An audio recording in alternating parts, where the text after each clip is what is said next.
warahmatullahi wabarakatuh. Perkenalkan, nama saya Laudia Cintia Laras dari Lokal 5 KP1 dengan NPM 2010078201131. Video ini dibuat demi memenuhi tugas mata kuliah pengambilan keputusan dengan dosen pengampu Ibu Nani Mandasari, SIB MSI. Baiklah, di sini saya akan menjelaskan tentang dua model analisis pengambilan keputusan. Pertama, saya akan membahas tentang problem tree analysis atau sering disebut dengan analisis pohon masalah. Sebelumnya, apa sih problem tree analysis itu?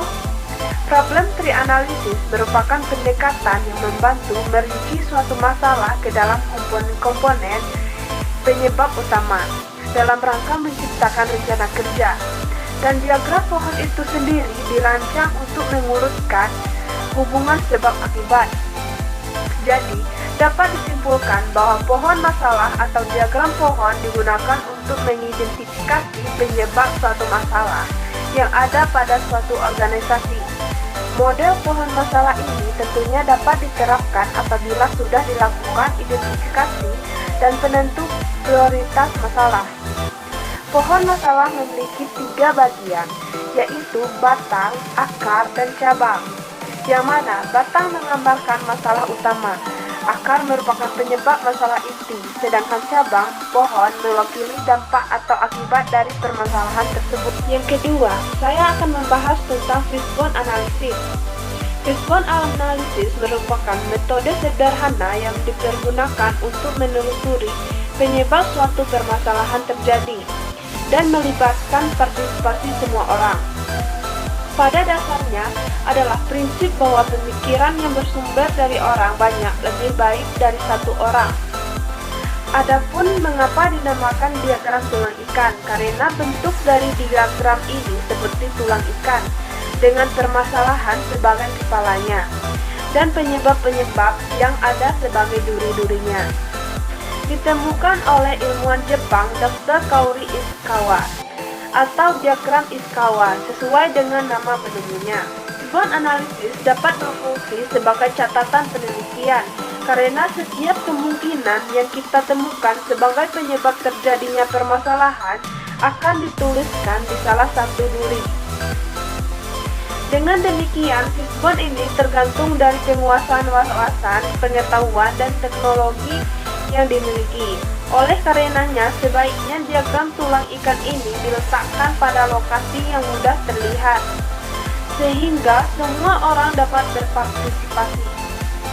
Juga terdapat kategorisasi penyebabnya. Yang pertama, tergantung dimensi mana yang akan dipakai. 2. Tergantung pada permasalahan yang dikaji. 3. Biasa mengacu teori. 4. Masing-masing penggolongan bisa di breakdown lagi ke dalam diagram tulang ikan di mana yang menjadi permasalahan adalah kelompok-kelompok tersebut. Adapun langkah penyusunan diagram Ishikawa. Pertama, menggambar sebuah kotak pada ujung kanan tengah. Di dalam kotak ditulis masalah yang ingin diatasi. Kedua, menggambar sebuah panah horizontal yang menunjuk pada kotak tersebut. 3. Menulis nama kategori penyebab di atas dan di bawah garis horizontal. Dibayangkan sebagai duri utama dari tulang ikan permasalahan. 4. Menggambar rincian data penyebab dari setiap kategori. Dibayangkan ini sebagai duri kecil dari tulang ikan masalah. 5. Cara lain yang cukup sering digunakan untuk memulai menyusun diagram tulang ikan yaitu dengan bertanya berulang kali, mengapa ini terjadi? Analisis hasil. Capaian akhir adalah adanya kesepakatan atas sebab-sebab yang paling utama dan paling mungkin terjadi. Tanyakan mengapa hal tersebut adalah sebab yang paling mungkin terjadi.